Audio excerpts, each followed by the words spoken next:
읽겠습니다. 내가 전심으로 여호와께 감사하오며 주의 모든 기이한 일들을 전하리이다. 아멘. 기도하겠습니다. 하나님 아버지, 오늘도 주님의 은혜로 하루를 살아갑니다. 나 같은 죄인 살리신 은혜가 얼마나 크고 귀한지 우리가 깨닫게 하여 주시고, 그 은혜로 하나님 우리가 자로나 우로나 치우치지 아니하고 오직 주님 기뻐하시는 그 자리에 설 수 있도록 하나님 복을 내려 주옵소서. 믿음의 주여 온전하게 하신 예수님을 바라보며 우리가 어떤 순간에도 주님만 바라보고 믿음으로 설 수 있도록 하나님 은혜를 내려 주옵소서. 이 시간 1000번째로 드려진 예물들이 있습니다. 또 범사에 감사하여 드려진 예물을 기뻐 받아 주옵시고 주의 신령한 은혜 속에 우리가 있게 하여 주옵소서. 감사하고 거룩하신 예수 그리스도 이름으로 기도 올리옵나이다. 아멘. 모든 이 결과들, 또 우리가 바라는 것들, 생각하는 것들은 결국에 무엇을 해야 되냐, 무엇을 해야 결론이 오냐면, 아무리 불안하고 아무리 염려가 돼도 결국엔 그것을 경험해야 결론이 납니다. 그 경험을 하기 전에는 여러 가지 걱정이 되죠. 염려가 되죠. 또 이것이 어떻게 이렇게 될까라고 하는 생각도 많아지게 됩니다. 결국 모든 평가와 결과는 경험한 후에 그래서 그랬구나. 학생들은 시험을 쳐야 내가 그때 그래서 그렇게 됐구나 라고 알게 되는 것이고, 뭐 취업을 준비하거나 아니면 내가 무엇을 살려고 할 때 그것을 사는 이유가 이래서 사는 거구나 라고 알게 되죠. 음식점을 갈 때도 그렇습니다. 우리가 가보고 싶은 식당이 있고 누군가가 거기 정말 맛있어 라고 얘기했을 때 뭐 남이 먹은 거야 뭐 맛있다고 하지만 결국 누가 먹어봐야 그것이 맛있는 것을 인정하게 됩니까?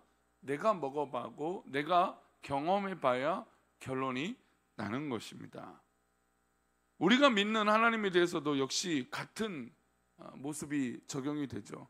하나님을 뭘 해야 될까요? 경험을 해야 되는 거죠. 하나님은 이런 분이시다라고 우리가 깨닫고 느끼고, 이런 모든 것들은 하나님에 대해서 경험을 해야 고백할 수 있는 것이에요. 우리가 말씀을 통해서, 예배를 통하여, 찬양을 통해서, 기도를 통하여 우리가 하나님이 이런 분이다 라고 수없이 말씀을 나누고 있지만, 결국 그 말씀을 듣고 그 하나님에 대해서 내 삶 속에 경험해야 그 하나님을 만나게 되는 것이죠. 하나님에 대해서 이런저런 말을 하는 것은 뭐 결국 다른 사람의 신앙 고백에 불과하는 것입니다. 우리가 사도신경으로 우리가 신앙을 고백하고 예배를, 우리 교회는 웬만하면 다 그렇게 시작을 합니다. 근데 사도신경을 고백할 때 그 고백들이 정말 이 전승과 모든 신앙의 선배들이 고백을 담아 어떻게 보면 우리 신앙의 모든 것을 압축시켜서 딱 이렇게 고백하는 것인데, 사도신경을 우리가 신앙을 고백하자 해도 그것이 정말 나의 신앙 고백인지 어떻게 될까요? 경험이 안 되면 그냥 외우는 것밖에 안 되는 것이죠. 그 하나님에 대해서 내가 고백하고 또 경험하고 또 감사하고 또 때로는 눈물로 때로는 기쁨으로 그 하나님을 경험해야 내가 그렇구나 라고 그제서야 깨닫게 되는 것입니다.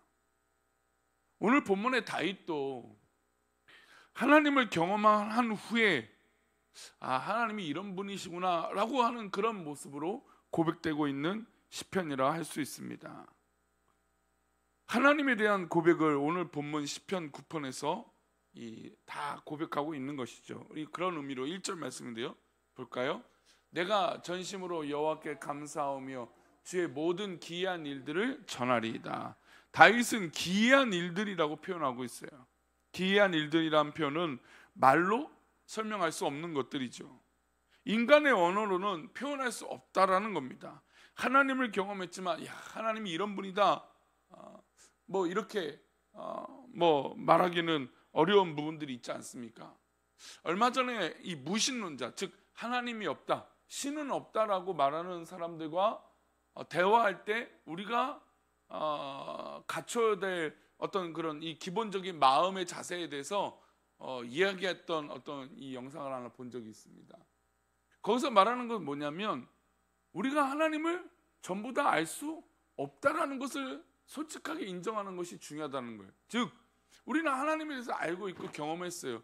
기도할 때마다 나를 뜨겁게 하시고 인도하신 그 하나님을 알죠. 근데 그것을 막상 글로 표현하고 말로 표현하려면 쉬울까요? 어려울까요? 굉장히 어렵죠. 그래서 무신론자를 만나고 내가 만약에 복음을 전하고 믿음의 권면을 할 때 그 사람이 묻는 질문에 대해서 우리가 두려워할 필요가 없다라는 거예요. 깨끗하게 내가 모르는 것은 그러니까 말로 표현하기 어렵다라고 말하면 된다라는 거죠. 왜냐하면 무신론자는 어차피 하나님이 없다라고 전제하기 때문에 그 모든 질문에 대해서 우리가 완벽하게 대답할 수 있을까요? 못하는 거죠. 그러니까 그거를 오히려 인정해야 이 무신론자와 대화하는 것이 오히려 쉽다, 아니면 또 접근할 수 있다라는 거예요. 그러니까 우리가 막상 뭘 보여주려면 보여주기가 쉽겠습니까? 그렇지 않죠. 막상 음식을 하려고 해도요, 막 실력 발휘해 주려는데 뭐가 들어가요? 어깨에 힘이 들어가죠. 뭔가 보여주려고 하면 어떻게 됩니까? 그래 힘이 들어가요. 운동을 할 때도 누군가 지켜봐 주면 어떻게 돼요? 괜히 힘이 들어가죠. 내가 평소에 하던 것보다 오바를 한다거나 지나친 행동을 하게 된다라는 거죠.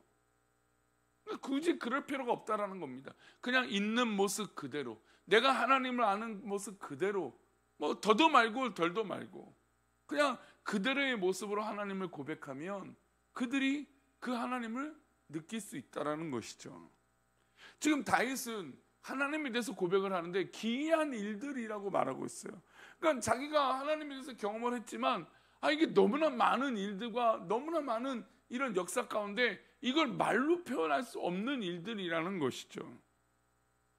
믿음 생활을 진지하게 하며 지내온 우리도 역시 지금까지 살아온 일생에서 도무지 설명할 수 없는 일들이 너무나 많지 않습니까?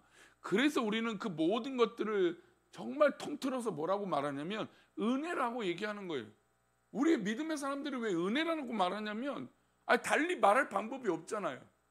설명할 방법도 없잖아요. 그냥 하나님의 은혜다라고 얘기하는 것이죠. 그러니 이 새벽에도 이 은혜의 하나님을 만나시기를 바랍니다. 하나님이 하신 일을 어떻게 논리로 설명할 수 있겠습니까? 어떻게 인간의 지혜로 하나님의 이 모습을 낱낱이 설명할 수 있겠습니까? 그래서 다윗은 일어난 일들을 2절부터 9절까지 쭉 하나하나 열거합니다. 하나님에 대해서. 그리고 사건들을 열거한 후에 다윗은 결론적으로 하나님이 이런 분이라고 하는 모습으로 세 가지를 말해요. 우리 첫 번째 10절입니다. 함께 읽겠습니다. 여호와의 주의 이름을 아는 자는 주를 의지하오리니 이는 주를 찾는 자들을 버리지 아니하심이로다. 주의 이름을 아는 자는 주를 의지한다라는 겁니다. 당연하죠. 우리가 무신론자 또 신앙이 없는 자들이 아무리 해도 주님을 의지할 수 있습니까? 불가능해요. 왜? 우리가 예수님을 믿고 하나님을 아버지라고 부를 수 있는 건, 하나님의 선택과 하나님의 은혜라고 말하는 건 우리 입에서 주님의 이름을 말한다는 게 기적이라는 거죠. 놀라운 일이라는 거죠. 그리고 더 중요한 건 주님을 믿겠다라고, 주님을 사랑한다라고, 주님을 만나겠다라고 찾으면 하나님은 늘 우리를 만나주시는 하나님이시라는 겁니다. 우리의 삶은 어떤 일이 있든, 어떤 환경이 있든, 어떤 일들이 있든, 어떤 역사가 있든 그 순간에 하나님을 찾으면 하나님은 우리를 만나신다는 거죠. 여러분 그렇지 않습니까? 우리가 어떤 상황이 또 때로는 연약해서 넘어져도, 또 때로는 심지어 죄를 지을지라도, 어떤 상황이 있을지라도 우리가 그 상황에 하나님을 찾으면 하나님이 우리를 만나시는 것이죠. 그러니 인간의 처지와 인간의 어떤 겪고 있는 환경과 관계없이 우리는 하나님을 찾기만 하면 됩니다. 그러면 하나님 응답하시죠. 우리도 이와 같은 경험으로 살아야 되지 않겠습니까? 믿고 살아야 되지 않겠습니까? 우리가 모든 순간마다 하나님을 찾으면 하나님이 이 새벽에도, 또 걸을 때도, 버스를 타든 택시를 타든 무엇을 하든 지하철을 타든 어느 순간에도 하나님은 우리를 만나신다는 것이죠. 두 번째로 고백하는 하나님을 볼까요? 12절입니다. 함께 읽겠습니다. 피 흘림을 신문하시는 이가 그들을 기억하시며 가난한 자의 부르짐을 잊지 아니하시도다. 하나님께서 우리를 기억하신다라는 것이에요. 그리고 가난한 자의 부르짖음을 잊지 않는다는 것입니다. 성경이 말하는 가난한 자의 표본은 누구입니까? 고아와 과부 아닙니까? 하나님은 고아와 과부의 신원을 들어주시고 그들을 멸시하지 않는다라고 성경 곳곳에서 말씀하십니다. 하나님의 백성들에게도 이런 모습을 놓치지 말라고 당부하고 있는 것이죠. 가장 가난한 자들, 물질적으로 가장 힘든 자들, 고아와 과부, 어떤 그런 이 상징적인 모습을 갖고 있는 우리들, 그들이 가난하기 때문에 하나님을 만나고 또 하나님께서 우리를 잊지 아니하여 주신다는 겁니다. 다윗 일생에 이런 경험을 수없이 많이 했습니다. 그가 아무것도 없이 광야로 내몰렸습니다. 아니, 잘못도 하지 않았는데 죽음의 위기로 내몰렸습니다. 심지어 하나님의 성전에 가서 제사장들이 먹는 음식을 얻어먹기도 했습니다. 너무너무 어렵고 힘들었던 것이죠. 가난했던 것이죠. 아마 육체적으로도 가난했지만 심령으로도, 영혼도 가난했던 것입니다. 오늘 저녁에 먹을 것이 없는 것을 분명히 알았던 것이죠. 다윗과 함께 했던 400명의 사람들은 어떻게 보면 십수년 동안 광야에서 함께 살았습니다. 그러면 이 십수년 동안 광야에서 살면서 때로는 적군에 들어가서 살기도 하고 또 때로는 먹을 것이 없을 때가 분명히 있었던 것이죠. 심리적으로도 가난하고 영적으로도 가난하고 물질적으로 가난하고 모든 것이 가난하니 누구한테 매달릴 수밖에 없습니까? 하나님께 매달릴 수밖에 없는 것이죠. 하나님께 매달리면 하나님은 가난한 자를 멸시하지 않으신다는 분명한 사실을 깨닫게 됩니다. 그러니 어떤 상황이든 하나님께 매달려 보십시오. 하나님이 지키시고 기억하여 주실 것입니다. 마지막으로 16절입니다. 함께 읽겠습니다.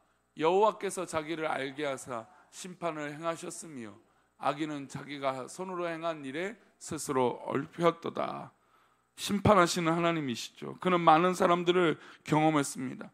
여러 나라들도 다윗이 경험했습니다. 그들의 흥망성쇠를 봤습니다. 그 과정에서 하나님은 심판하시는 분이심을 분명히 보게 된 거죠. 선한 사람은 선한 일로 하나님이 심판하시고 악한 사람은 악한 일로 심판하시는 것이죠.